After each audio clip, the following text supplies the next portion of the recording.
안녕하세요. 책 읽어주는 여자 레인보우 이솝 5화 두 번째 이야기로 인사드립니다.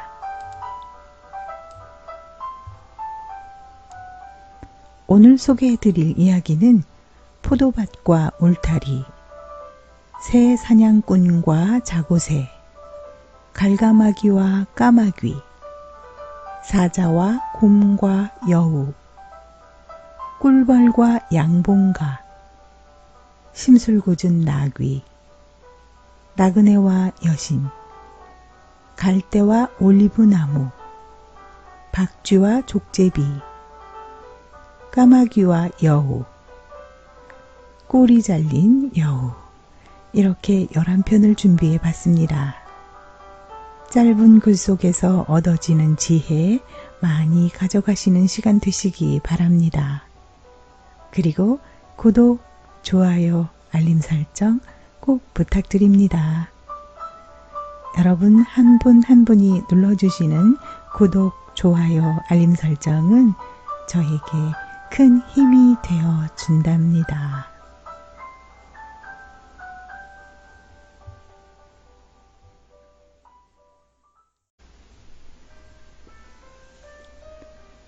포도밭과 울타리.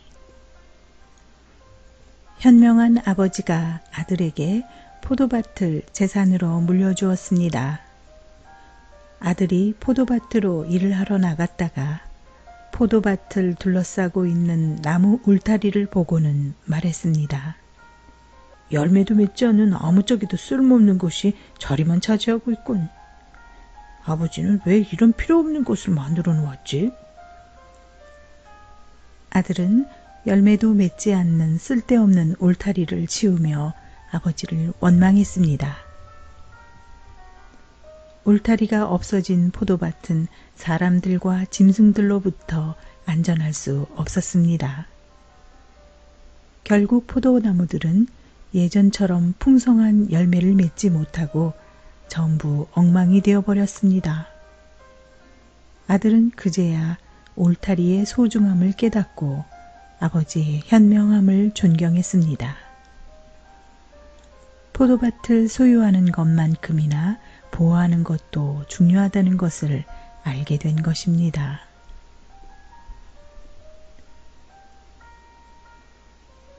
우리는 가족이라는 소중한 울타리를 가지고 있습니다.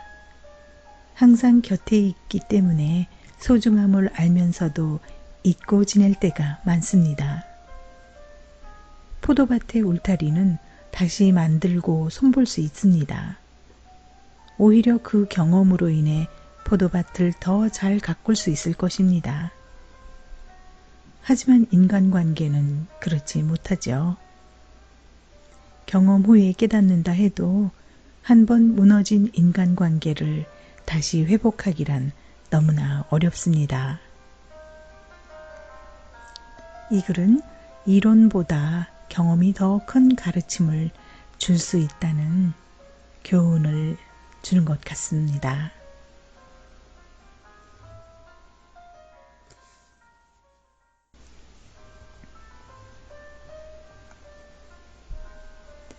새 사냥꾼과 자고새. 새 사냥꾼이 자고새를 기르고 있었습니다. 어느 날 새 사냥꾼에게 반가운 친구가 찾아왔습니다. 새 사냥꾼은 친구에게 맛있는 음식을 대접하려고 했지만 마침 음식을 만들 재료가 아무것도 없었습니다. 이리저리 궁리를 하던 새 사냥꾼은 자고새를 잡아 대접하기로 결정했습니다.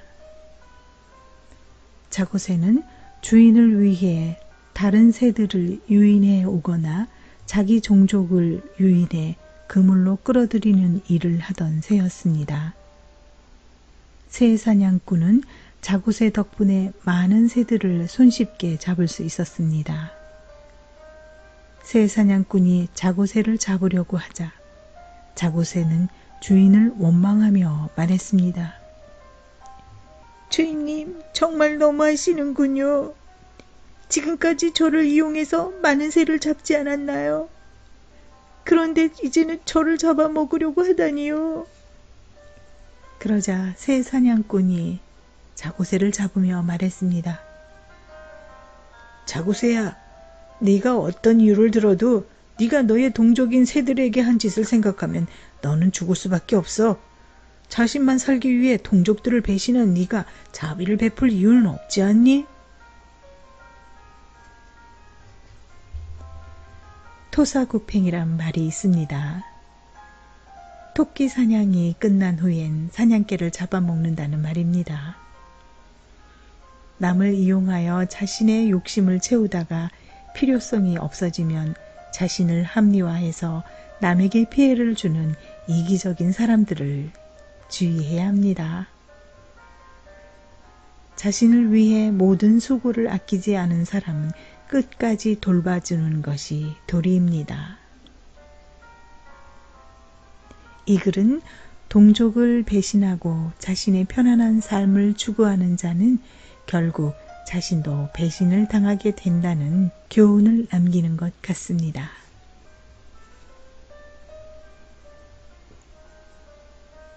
갈가마귀와 까마귀. 갈가마귀 한 마리가 그의 무리에서 멸시를 받으며 살고 있었습니다. 어려서부터 다른 갈가마귀들보다 덩치가 크고 목소리도 이상하기 때문이었습니다. 무리와 어울리지 못하는 갈가마귀는 까마귀들이 있는 곳으로 떠났습니다. 갈가마귀는 자신을 친구로 받아들여 줄 것을 까마귀들에게 부탁했습니다. 그러나 까마귀들은 낯선 외모와 이상한 목소리를 갖고 있는 갈가마귀를 무시하며 쫓아버렸습니다. 까마귀의 무리에서 쫓겨난 갈가마귀는 하는 수 없이 다시 그의 무리로 돌아갔습니다. 그러나 갈가마귀들은 그들을 버리고 다른 무리로 떠난 갈가마귀를 받아들이지 않았습니다. 결국 갈가마귀는 자신의 무리와 까마귀의 무리로부터 쫓겨나는 신세가 되었습니다.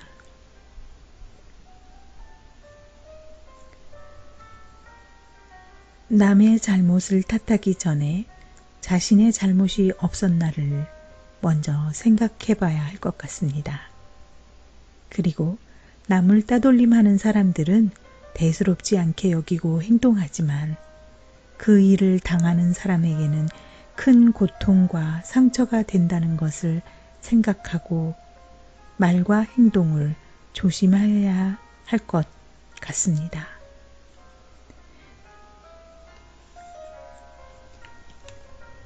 자신의 처지가 어렵고 힘들더라도 자신이 속해 있는 사회를 저버려서는 안 됩니다. 어느 곳에 가더라도 그것만큼 자신을 이해하는 사람은 없습니다. 그런 교훈을 남긴 글이었습니다.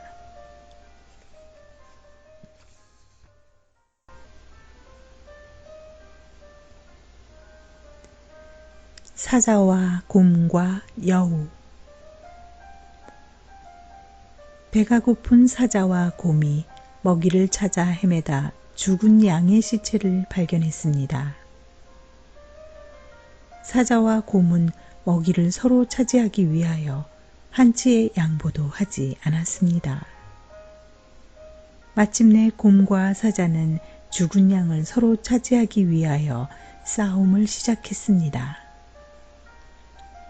곰의 억센 발톱과 사자의 날카로운 이빨은 서로에게 큰 상처를 주었습니다. 곰과 사자의 싸움은 쉽게 결판이 나지 않았습니다. 한참 동안 엎치락 뒤치락 싸우던 곰과 사자는 점점 힘이 빠지기 시작했습니다. 결국 곰과 사자는 너무 지쳐 싸우지도 못하고 반죽음이 되어 땅바닥에 쓰러지고 말았습니다. 그때 처음부터 저쪽 숲속에서 이들의 싸움을 지켜보던 여우가 그들 사이에 놓여 있는 먹이를 향해 천천히 걸어갔습니다. 그리고는 죽은 양을 입에 물고 숲속으로 유유히 사라졌습니다. 심한 상처를 입은 채 이 모습을 지켜본 곰과 사자는 작은 목소리로 중얼거렸습니다. 우리가 너무 어리석었어. 마치 여우에게 먹이를 구해주기 위해 우리끼리 싸운 꼴이 되었군. 열심히 일한 대가를 누군가 빼앗아 간다면 화가 나고 약오르는 것은 당연합니다. 자기가 노력한 결과를 지키고 목적을 이루기 위해서는 힘으로만 해결하려는 것은 어리석은 일이지요. 자신의 이익만을 위해서 싸우다 보면 결국 자신에게는 아무것도 돌아오지 않습니다. 양보와 타협이 어려운 일이지만 좋은 결과를 얻기 위해서는 한 발 양보하고 대화를 통해 타협을 해야 할 것입니다. 그런 교훈이 들어있는 글이었습니다.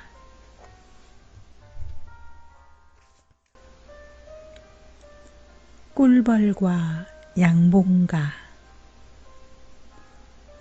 한 사나이가 꿀벌을 길러 얻은 꿀을 내다 팔며 살고 있었습니다.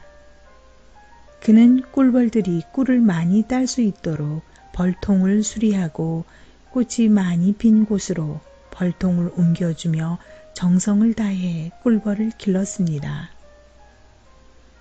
주인의 보살핌으로 그 꿀벌통에 사는 꿀벌들은 하루 종일 꽃들을 찾아 날아다니며 많은 꿀들을 따모았습니다.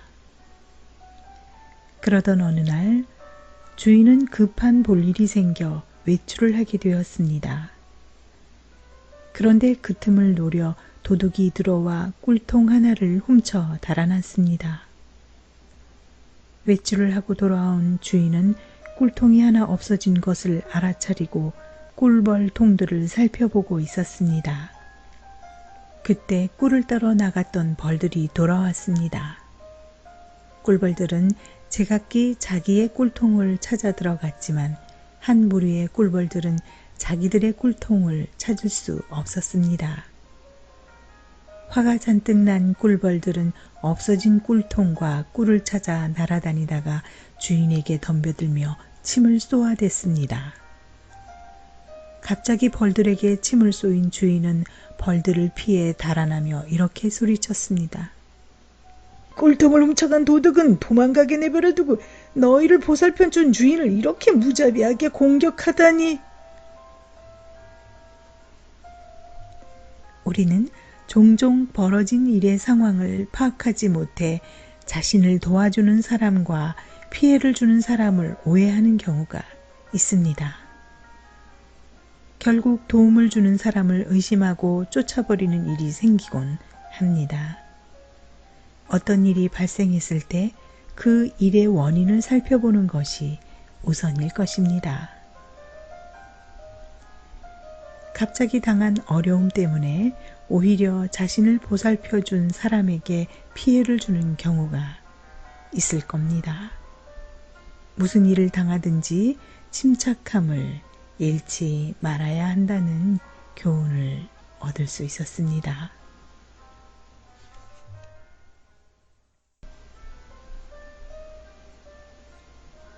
심술궂은 나귀. 어느 가난한 농부에게 심술궂은 나귀 한 마리가 있었습니다. 얼마나 말을 안 듣는지 농부가 일을 시키거나 짐을 싣고 가려면 회초리로 때리기도 하고 살살 달래기도 하며 온갖 방법을 다 써야 했습니다. 농부는 나귀가 미웠지만 가난한 생활을 꾸려가자면 나귀가 꼭 필요했습니다. 어느 날 농부는 곡식을 멀리 떨어진 시장에 내다 팔기 위해서 나귀의 등에 짐을 잔뜩 실었습니다. 시장까지는 산을 몇 개 넘어야만 하는 험한 길이었습니다. 마을을 벗어나 언덕을 오르기 시작하자 나귀는 또 장난기가 발동했는지 비틀거리며 걸었습니다. 농부는 마음이 조마조마하여 나귀를 달랬습니다. 그러나 나귀는 들은 척도 하지 않고 계속 불안하게 언덕을 올라갔습니다. 언덕을 다 올라가자 낭떠러지가 나왔습니다. 나귀는 여전히 비틀거리며 낭떠러지 밑으로 떨어질 것 같이 걸었습니다. 농부는 놀라서 나귀의 고삐를 잡아당겼습니다. 그러자 나귀는 더욱 심술을 부리며 농부를 낭떠러지 쪽으로 끌어당겼습니다. 화가 난 농부는 마침내 고삐를 손에서 놓으며 소리쳤습니다. 오냐, 내가 포기했다. 이 심술 굳은 나귀야. 네가 이겼으니 네가 가고 싶은 대로 가거라. 나귀는 결국 낭떠러지로 떨어져 죽고 말았습니다.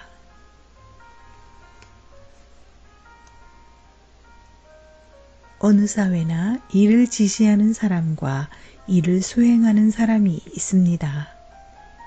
일을 수행하는 사람의 능력이 잘 발휘될 수 있도록 조율하는 것이 주인이 갖추어야 할 요건일 것입니다. 자신과 남에게 아무런 이득도 되지 않는 고집과 심술을 부리면 결국 큰 화를 당하게 된다는 교훈을 남긴 글이었습니다.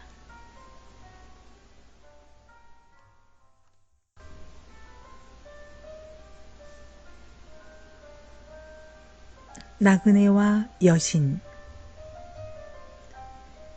오랜 여행으로 몹시 지치고 피곤한 나그네가 한 마을을 지나고 있었습니다.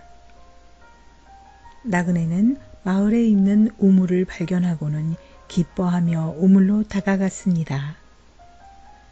시원한 물을 실컷 마신 나그네는 너무나 피곤해서 그 우물 옆에서 잠을 자려고 했습니다.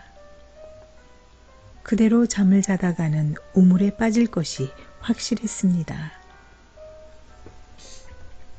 그때 우물을 지키는 여신이 나타나서 막 잠이 들려는 나그네를 깨우며 말했습니다. 나그네시여, 일어나시오. 그대가 여기서 잠을 자다가 우물에 빠진다면 그대는 분명히 자신의 어리석음을 탓하지 않고 오히려 나를 더욱 원망할 것입니다. 남의 잘못으로 인해 피해를 보는 경우도 있지만 대부분은 자신의 부주의가 화를 불러일으키죠. 내가 할 일이 어떤 결과를 초래할지 조금 더 생각을 하고 행동을 하는 습관이 필요할 것 같습니다. 사람들은 불행이 찾아오면 자신의 실수나 잘못은 인정하지 않고 남의 탓으로 돌리는 경우가 많습니다. 불행의 원인이 자신에게 있음을 인정하고 잘못을 고치도록 노력해야 하는 문제를 해결할 수 있다는 교훈을 남기는 글이었습니다.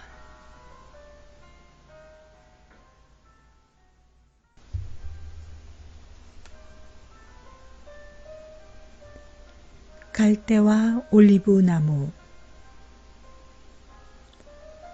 올리브 나무가 같은 숲속에 사는 갈대에게 누가 더 강하고 안정되게 살아가는지에 대해 주장을 펼쳤습니다. 몸통도 굵고 많은 가지를 갖고 있는 올리브 나무는 작은 바람에도 흔들리고 가늘고 약한 몸을 갖고 있는 갈대를 쳐다보며 비아냥거렸습니다. 하지만 갈대는 아무런 대꾸도 하지 않고 조용히 서 있었습니다. 얼마 지나지 않아 갑자기 바람이 세차게 불기 시작했습니다. 갈대는 바람에 몹시 흔들렸지만 바람이 부는 대로 이리저리 가느다란 몸을 맡겨 바람을 쉽게 피할 수 있었습니다. 커다란 올리브 나무는 한동안 바람에 맞서 잘 버텼으나 바람이 더욱 강하게 불자 결국 바람에 몸통이 부러지고 말았습니다. 누구에게나 자신을 보호하는 능력을 지니고 있습니다. 그것이 객관적 시각에서는 하찮게 보일지라도 그 방법으로 그는 많은 시련과 고통을 겪어 나온 것입니다. 자신이 갖고 있는 능력이나 방법이 가장 뛰어난 것은 아닙니다. 강한 것은 부러질 수도 있다. 모든 강함이 부드러움을 꼭 이기는 것은 아니다. 라는 교훈을 남기는 글이었습니다.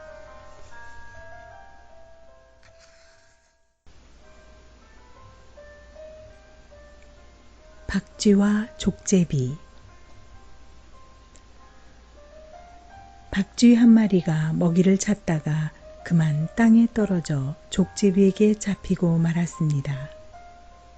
족제비에게 잡혀 먹힐 운명이라는 것을 실감한 박쥐는 족제비에게 살려달라고 애원했습니다. 그러나 족제비는 자신은 선천적으로 모든 새들을 적으로 생각하기 때문에 날개를 달고 있는 박쥐를 살려줄 수 없다고 말했습니다. 그러자 박쥐는 날개를 접고 자신은 새가 아니라 쥐라고 주장했습니다. 그 모습을 살펴본 족제비는 박쥐가 쥐인 줄 알고 박쥐를 놓아주었습니다. 이렇게 해서 박쥐는 위험으로부터 빠져나올 수 있었습니다. 며칠 후 박쥐는 다시 땅에 떨어져 다른 족제비에게 잡히고 말았습니다. 박쥐는 이번에도 살려달라고 애원했습니다. 하지만 그 족제비는 지상에 사는 모든 쥐들이 무조건 싫기 때문에 살려줄 수가 없다고 했습니다. 그러자 이번에는 박쥐는 자기가 쥐가 아니고 새의 일종이라고 주장하며 날개를 펼쳐 보였습니다. 박쥐는 다시 한번 족제비에게서 풀려날 수 있었습니다. 박쥐는 단순히 자신의 이름만 바꾼 것으로 죽음의 위기에서 2번이나 빠져나올 수 있었습니다. 이중적인 성격으로 남을 속이는 사람은 언젠가는 그 거짓이 밝혀집니다. 융통성과 거짓은 전혀 다른 결과를 가져옵니다. 남을 속여서 행복해진 사람을 지혜롭다고 할 수는 없습니다. 상황에 맞게 융통성 있는 방법을 사용한다면 위험으로부터 쉽게 벗어날 수 있다는 교훈을 얻은 것 같습니다.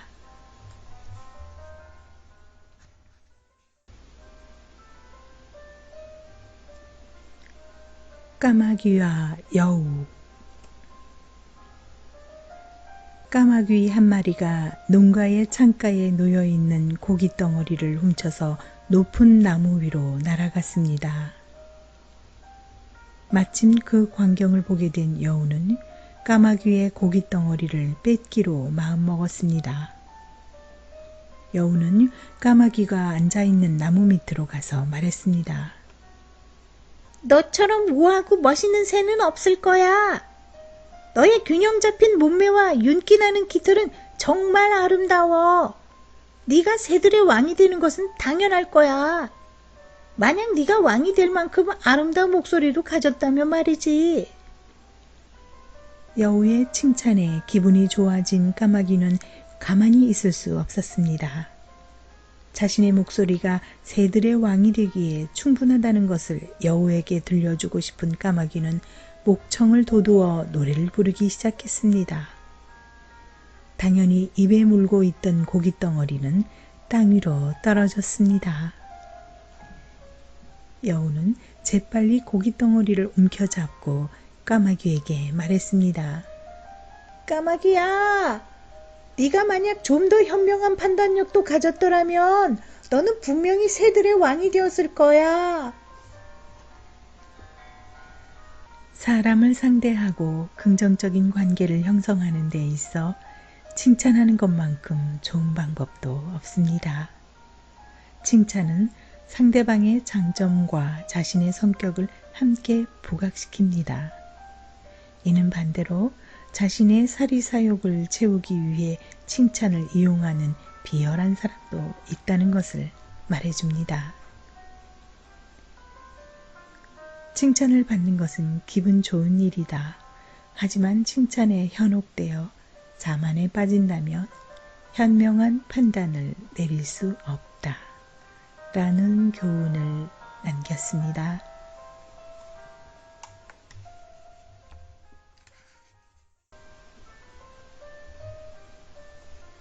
꼬리 잘린 여우.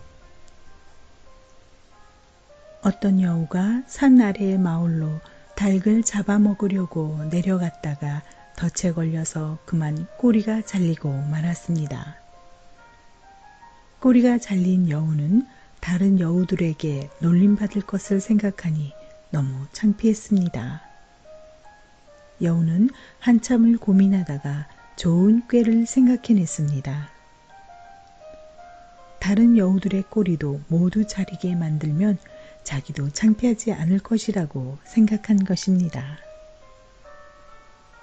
꼬리 잘린 여우는 다른 여우들이 있는 곳으로 달려가 자신의 잘린 꼬리를 보여주며 연설을 시작했습니다. 이것 좀 봐. 꼬리가 없으니까 얼마나 편한지 몰라. 달릴 때 거추장스럽지도 않고 보기에도 좋지 않니? 꼬리가 있으면 늘어져서 불편하고 또 행동할 때 방해만 되잖아.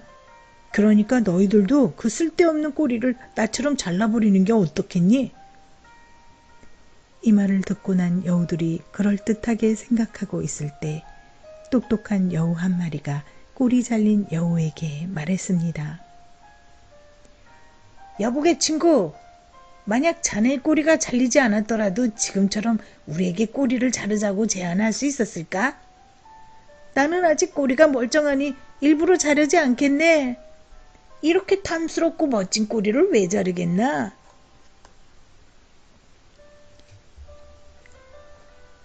육체적인 장애는 누구에게나 언제든지 찾아올 수 있는 일입니다.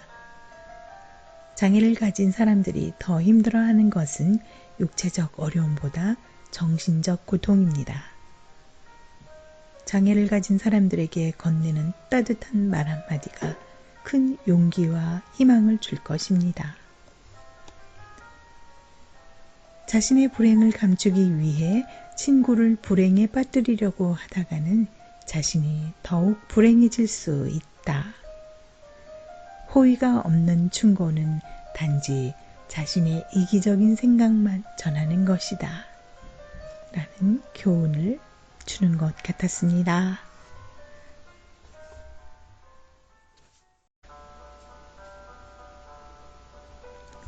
지금까지 11편의 오화를 들려드렸는데요. 지혜를 얻을 수 있는 시간이 되었는지요. 다음 편을 기약하며 오늘은 여기까지 읽어드리고 인사드리겠습니다.